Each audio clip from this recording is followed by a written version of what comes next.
I walked away from my family and the only world I ever knew to be with the only woman I ever really loved. Unfortunately, in this culture, in this environment, I'm one who's considered to talk too much. So, a while ago, and I mean a while ago, I started journaling in my. Oh, I don't know if I had that. Huh. A while ago, I started journaling on my iPhone notepad, and recently, maybe after the first of the year, I started a YouTube channel. Thus, Mexicana and Gringo Show was born. I have officially posted 111 videos today. That's 111 more videos than I ever thought I might post. Just to keep my mindset, keep me from losing my mind. I have a couple of friends that have really touched my heart. And I had a sister that suffered from this. Today's video is on. I consider myself, after all the research I've done, just being in my life, I would consider myself an expert on narcissism. I've talked about him before, and I'm going to talk about him one more time because the experience was so traumatic that it's just something I'm never going to forget. When I was in high school, my senior year, I was an athlete, but I didn't necessarily enjoy hanging out with other athletes. I don't want to poke fun, but even though I was athletic, I was the 23rd highest rated tight end in the state of Texas, according to the Dallas Times-Herald. I could throw the shot. I could put the shot. I could throw the discus. And I ran with the top of the pack in cross country. Didn't place, but I always ran with them just to keep in shape. I was athletic. I was very athletic. Even to this day, at 55, I'm still getting out there and doing it. Yesterday, I did 16 miles. Today, I'm going to do over 10 again, and my legs don't hurt anymore. Anyway, long story short, I didn't talk to the people that I played sports with. I met interesting people, and my senior year in high school, I don't know how we connected. I think I was scoping out this one girl, and he was scoping out her friend, and we wound up dating them, and then we broke up. But he and I remained friends. We had so much in common. I mean, we liked the same things. We were both of a higher mental state, and we got really close. And his name was Orion. Yeah, Orion again. Orion had a difficult childhood. Orion talked about how his mom was all into this Christianity thing, and he believed in some of that, but he didn't go to her extreme. She and her partner Kelly would go to people's houses and bring holy water and pray the blood of Jesus and record their sessions and cast demons out. That was his home life. His father was a high priest in Satan's church. So he didn't have any kind of a normal childhood. On one end, he had the extreme Christians on one end, and on the other, he had a dad that he didn't want to be with either for obvious reasons. Sacrificing animals and chanting spells and just being weird. And I was the only normal person that Orion pretty much trusted. And we got really close, really fast. And I was like, man, I don't know, you're like the brother I always wanted. Yeah, and you too, man. I never had an older brother. I was older than Orion about 2 years. I had been held back in 4th grade because my mother took us out of school. I talked about this in the previous video, so I was held back a year. And he was just old enough to be in the senior year of high school. I was older than most of the seniors in high school, but still old enough to play sports. And Orion and I got really close. And we would remain friends until 1989, like this the after Christmas break. We were when I became a Christian in February. No, September of 1988. I became a Christian, but in '89, as I was walking my baby steps, I just couldn't stand the environment I was in at my house. The drinking and the smoking and the cussing, and my brother had all kinds of girls over. The other brother was autistic, and I just didn't have a normal family life, and I wanted to be around that, so I went and lived with Orion in his mom's apartment for a while. And anyway, that was awkward for a while, and his mother couldn't afford us, and I mean she could, but she didn't complain about it. But I know she was stressed because she was sending me to school. I lived with them, and so she was sending me to school with lunch and taking care of the two of us. Kelly, Deanna Parks, if you're out there and you hear this message, thank you for being a good mom to me, and thank you for reaching into my heart. And I'm sorry for the way I acted. Anyway, his mother was into this whole "in the name of Jesus, I cast you out," and I would like play into it. And she recorded me, thought that she was casting demons out of me, and the whole time I was playing, I was already a Christian. I was just enjoying the attention. I didn't get that at home. And Orion was always there along for the ride, but he was never as enthusiastic about it. He was just there because he had to be. Finally, Orion and I got tired of being broke all the time. We thought, hey, if I've got you, I'm good, man. So we went back to my mom's house, and I asked my mom if Ryan could stay with us because I told him about what was going on at his house about his mom, and I exaggerated. She's crazy, man. She's into this Jesus stuff. And she said, I thought you were into this Jesus. Yeah, but this is all this. Oh, yeah, Ryan, you know what? You can stay with us. He was a nice young man. He had a hot temper, but he was, most of the time, he's just very conscientious, easy to get along with. And that went okay for a while. That was February of '89. And in February of '89 is when I signed up for the Army also, but I'll talk about that. I've talked about that. But Orion and I got along really, really well for a long time. And then I don't know what happened, but one day we got into a fight. And he had studied, he was like Daniel LaRusso on Karate Kid. He'd studied karate in books and watched movies. And he exercised and did the moves, and actually was a pretty good karate guy. But I like I said, I had that switch. And we got into it, and it was back and forth. And I said, get there, you are in my house. And he left. And later on, I hadn't seen him for a couple of weeks, and I was beginning to wonder. I felt bad about the way I treated him because I kicked him out of my house, and I shouldn't have done that. But I was young and stupid.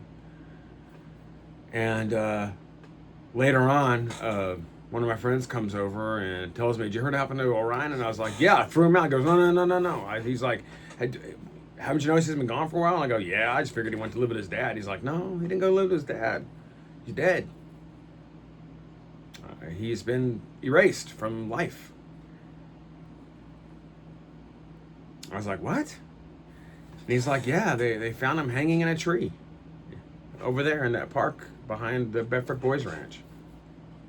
I think it's houses now, but at the time it had like woods.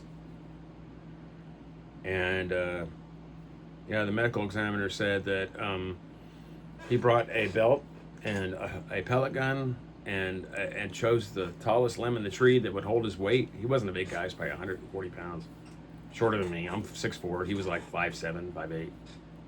Good-looking guy though, handsome. He would have been somebody. He was smart, but he shot himself in the head with a pellet gun, and they found him hanging in a tree. And the medical examiner said that there were stretch marks on his neck that indicated that he tried to pull himself up out of it. In other words, when he knocked himself out with a pellet gun, and when he came to, he realized, oh crap! But by then he already lost so much oxygen that he didn't have any strength left, and he hung to death. He chickened out, but too late. And then I started finding things out, and later on I found out that he met a girl, and he was living with his dad. His dad lived in Hearst or something, so he was able to go to Euless Trinity with it still. He just got a ride to school every day. And his dad worked at Bell Helicopter. I don't know if it's still there or not. But, he was dating this girl. And she was cute, and he was reluctant because he just had a little bit feeling about her that it wasn't safe. And the next thing you know, she was abusing him. She was a narcissist. And he was young, he was in love, and he was intimate with her. but he wasn't mentally mature enough to realize that he could get out of the situation and it only had to be temporary and that there were other options. But instead, he chose a permanent solution to a temporary problem. And my friend is now interred at Blue Bonnet Hill Cemetery in Colleyville, Texas. I've gone to visit him several times, and I blame myself for a long time for that. I think God the Lord just finally gave me peace about it. And now I've got a friend today, and his wife is pregnant, so he's not sure if she's narcissistic or she's just going through pregnancy stuff. And I've read a lot on the subject. My sister was a narcissist. She had money and she was successful. She's gone now. And I've just been around narcissists my whole life, and I never really realized until what it was. Until I don't know. After being 55 years old, just watching things on TV, watching news, and hearing about the Foop being a malignant narcissist, which means that he causes pain on other people and enjoys it. I just started doing some research, reading about it, and my friend, let's call him Brian. Brian's like, Joe, what do I do if she is a narcissist? And I was like, first of all, do you want to stay with her? And he's like, well, she's pregnant with my kid. I kind of want to see him grow up, and I don't want to split up his parents. What do I do? And what I read about was narcissists. What I've learned and what I've read about, narcissists you can never call a narcissist because in their mind there's nothing wrong with them. And also, even though they'll never say as much, they'll 100% of the time they'll imply that they're perfect just through their actions. They'll never say I'm perfect, but they'll act like they are. But they're like superheroes when it comes to spinning a situation. Even if it's something that they know, this is what I told them, even if they know deep down that it's something they did, they'll never admit it. And they'll turn it around. They're so good at this because they've had a lifetime of practice, they'll turn it around to where what they did will be your fault and you messed up again. And you'll wind up feeling so bad about it that you'll wind up apologizing to them for something they did. So you have to practice what's called the gray rock record. Well, what's the gray rock mentality? The gray rock mentality is you have to be boring. You cannot give them the fuel that they need to blow themselves up and feel great about themselves. You cannot give them that fuel. That's the first thing. The second thing is don't stop apologizing to them. Stop it, because every time you apologize, it's like a super adrenaline shot of fuel that they need. Don't stop apologizing. Don't show your emotions. Say as little as possible to them. Just remain stoic, apathetic. Don't show emotion. Just keep it cool, and don't expect any more affection, foreplay, or affirmation. And expect to spend every single night alone in bed while they spend time doing their own thing and loving themselves on their social media platforms. I believe social media is a good thing. I believe that it's an outlet. But there's some people out there, narcissists in particular, that feed themselves their fuel that they need to blow themselves up by just getting all kinds of compliments on their social media platform. So the best thing you do with a narcissist is to just not feed the fuel. Not gray rocket. Say as little as possible. Stop apologizing. Speak when spoken to in short. Yeah, you bet. 1 to 3 word sentences, and keep it at that. And as life as you know it, the narcissists are great actors. The unfortunate thing is a narcissist will never have the true capacity to feel or to show honest love. They don't have that capacity. Either they were neglected as a child. No one really knows what causes a narcissist, so there's really no way to fix it. They were either glorified and lifted up way too often as an unhealthy amount as a child. They were neglected as a child, or they're just born that way. Nobody knows how to fix a narcissist. They just are what they are. And the best thing you can do with a narcissist is just not feed the fuel. If you intend on staying with them, just plan ahead to accept the fact that kisses and hugs aren't going to come from voluntarily from them. They're not going to say nice things to you anymore. They're not going to intimately seduce you. They might just give it to you to pacify you because they know deep down you need it. But they're not going to want it anymore because they don't feel that, they don't have the capacity to have those feelings. And the only thing they seek is to fill themselves up with their fuel. Just expect those things and just make it a habit to become a gray rock, and find people that you can talk to about, that will keep you pacified. Because as a human being, you're gonna have needs. Yeah, you're gonna have needs.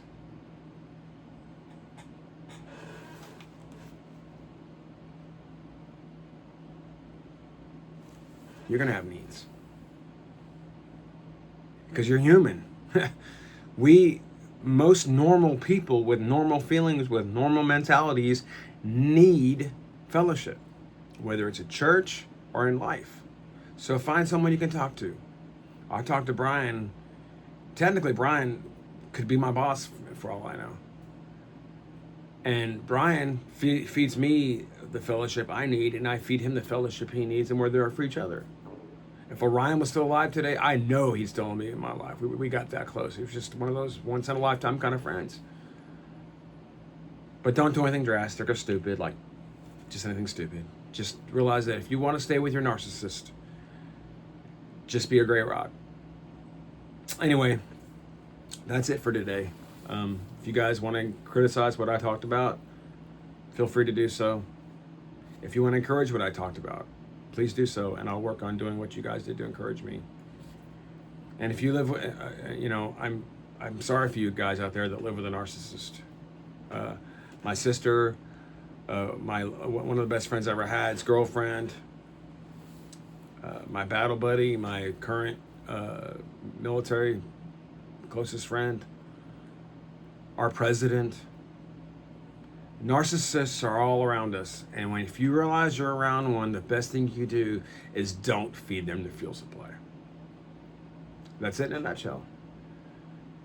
Don't vote for the FOOP. Keep voting Democrat. Let's get these criminals out of office. Criminals never do anything, but usually a criminal is just there to serve themselves. They don't care about you. So vote Democrat, straight ticket. Jesus loves you.